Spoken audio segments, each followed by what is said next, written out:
So, Francis Ngannou versus Tyson Fury for some sort of heavyweight belt. I wasn't gonna cover this, but I've been sucked in, so here I am.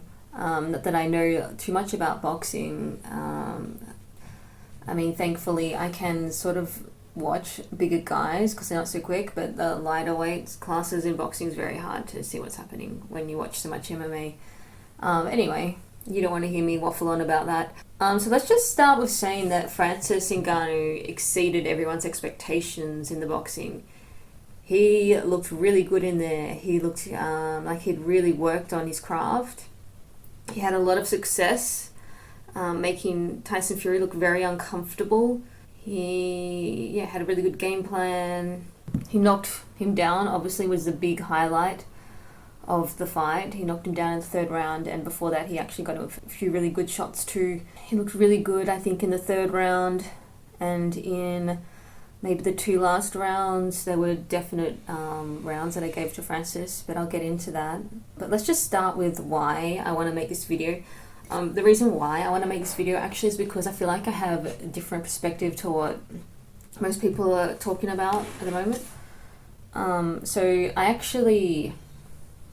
my backstory to this fight is that I actually thought it was, because I'm in Australia, so I looked up Australian fight time, and it said it said Monday 4 a.m. So I thought, oh, okay, I'm gonna have to get up really early on a Monday morning and watch it. But then it turned out that was wrong, and I woke up on Sunday morning and the fight was happening. I'm like, oh, that's weird. And first thing I saw was someone saying, I was just on Instagram, and someone said, oh, Francis won, and I took it as, oh, fuck, he won.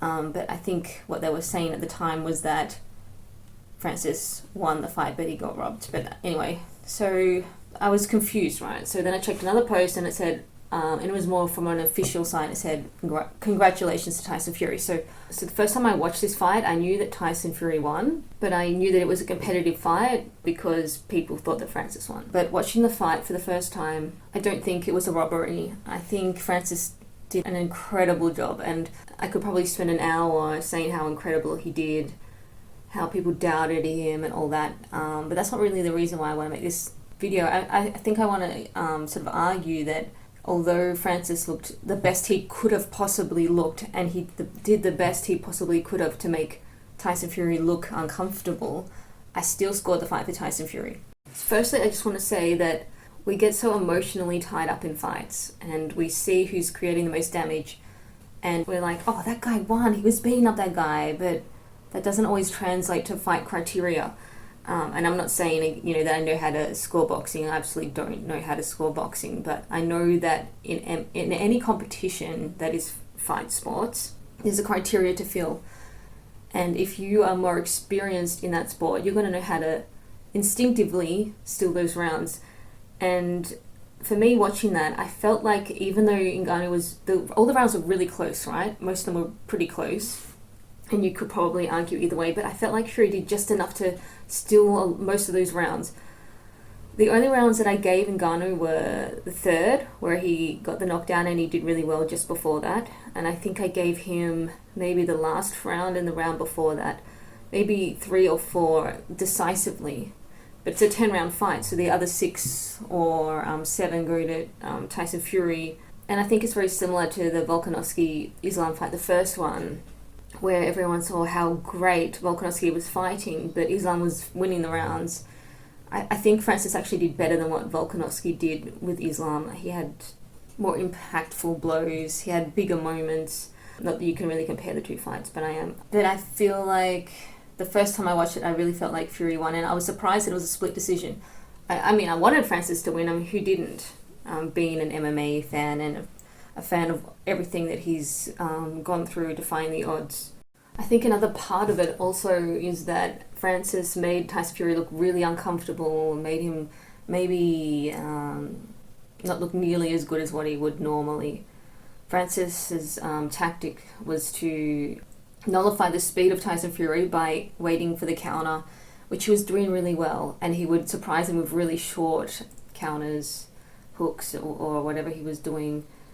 And I don't think Tyson Fury was expecting the short counters. And the other part of that was that Ngannou could eat all the shots that Tyson Fury was throwing at him, and he could deliver something back, and that was a really good tactic. And that's what got Fury very uncomfortable, and he knew that no matter what he was going to throw, Ngannou will probably have an answer for him. So then he tried the southpaw, and that for a while, Ngannou, it seemed a bit like he was pausing a bit, but then he figured that out too. So that's why I think it looked like Ngannou was bettering him there, and he was, but it wasn't really until the end of the fight I felt like Ngannou was opening up with not just countering, because this is the problem with being a counter striker. When your game plan is all about counter striking, you have to rely on the fighter to always come forward. But then Fury stopped doing that a bit, and then he started clinching to stop the counter. And it wasn't until the end where Ngannou changed the game plan to start striking first. I think because of that, Ngannou gave away a few rounds. He let Fury take the rounds. What's frustrating about that is that you could see that Ngannou had the potential to be even better than what he was in there. I didn't get to hear his corner, but I felt like they needed to tell him to get a knockout, because when I was watching it, I'm like, shit, you're going to lose. Come on, I knew he was going to lose because I knew the result, but I felt like there should have been a bit more urgency. But how can you have that urgency if you don't know that you're behind? And this is the shit thing about doing better than what people expected you to, because you are winning, because you're doing better than what people were expecting, but you're not fulfilling the fight criteria. And that's the shit thing about this sport. This is what makes it a sport, because there's criteria to fill. And, at the end of the day, Ngannou didn't lose anything. He's shocked the world. He could have won. If he had won, I would have been a little bit confused, and I have to rewatch it anyway sometime. But I did think that Fury rightfully won that fight. Of course, Francis thought he won that fight because he was doing so well, and when it's you and your corner in there fighting against the other team, and if your team think maybe along the same lines, and of course the fighter's going to think that, because you don't know what's happening in the fight. You rely on them to think for you, because you're right in the thick of it. So I don't blame Ngannou reacting the way he is. Maybe he's just doing it for to rally everyone up, because everyone is riled up right now about this. Yeah, could have gone either way, but I did favour Fury. So what did you think? You think that Fury rightfully won? Or do you think Ngannou got robbed? I don't think Ngannou got robbed. There's just no way. But he looks really good. Oh yeah, and the point I was trying to make earlier is that I know Ngannou could have done better, which is crazy to say. He could have done better, where he was waiting too much on Fury, and he said, he was trying to not gas out, and he did a really good job of managing his cardio. He did such a great job, but then again, he needed to, I think, just capitalize more on each round, because a fight is scored each round, and Fury just did enough, in my opinion, to steal the rounds. Having said that, I do need to watch the fight back, but I did score the fight maybe 7 rounds to Fury, 3 to Ngannou, or 6 to 4. So yeah, it's not a crime if it went either way, but that's just my take. But who wants to see Ngannou stay in boxing? I do. I really do, actually, because it seems like such a shame to see him go fight MMA at PFL. It just doesn't seem like it's worth it one little bit. It'd be great if he could get a rematch or get another sort of title fight at heavyweight. That'd be great. Yeah, but that's just my opinion. I was just a bit surprised that everyone was so convinced that Ngannou won, but if I had watched the fight without knowing the result, maybe I would have thought the same thing. So it's interesting how watching a fight with different knowledge can really change your perspective. Just to also add, I wouldn't be surprised if Tyson Fury does not want to fight Ngannou again, because it just shows that Ngannou's style of boxing, Tyson Fury was very uncomfortable with. And it's because style of boxing in MMA is so different as well. So the boxers aren't used to it. So I don't know if Eric Nixick was Eric Nixick the head in the head corner? I think Dewey was.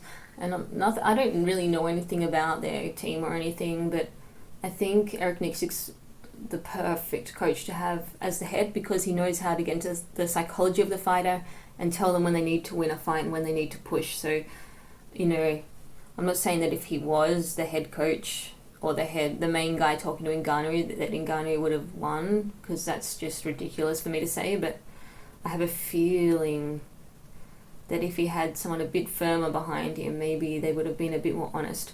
If you look, even during the middle of the fight, the camera sort of shot on Mike Tyson, and he did not look happy with how the fight was going. I don't know. It's a weird thing. I need to rewatch the fight again. I'm not saying I know anything about boxing, but I have learned a little from watching Hajime no Ippo, believe it or not, that anime. Yeah, I better leave it at that. Anyway, I'll see you around. See you around the traps. Bye.